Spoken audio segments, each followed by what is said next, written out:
Welcome back to RFM. We are currently midway through a 500-mile round trip to collect two unique project bikes that are going to fuel our craziest build yet. So we set out from South Wales and heading over into Sheerness to pick these two up. The weather is absolutely grim, but we've got a trailer and a plan and a very long motorway slog ahead of us.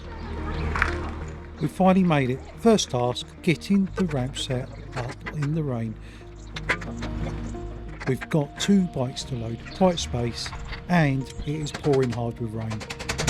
First up is the CB750. This thing has been tucked away in a narrow side alley behind a gate. It hasn't moved in a very long time. It is heavy, it is awkward, and it is a total shed. But wait until you see what optional extras nature has added to this one.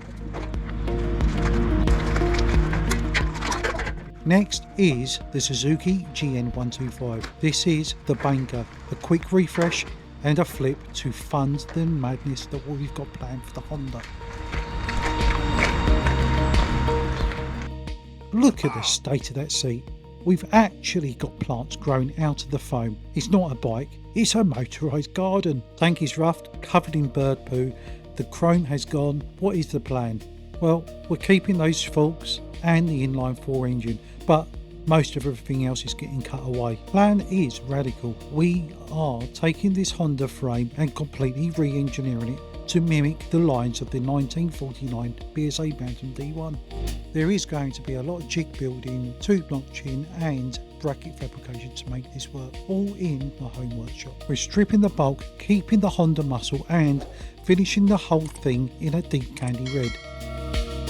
A Japanese heart in a re-engineered British style skeleton. So if you want to follow along with this project, please don't hesitate to subscribe, like and comment in the bottom. Both bikes are secure now.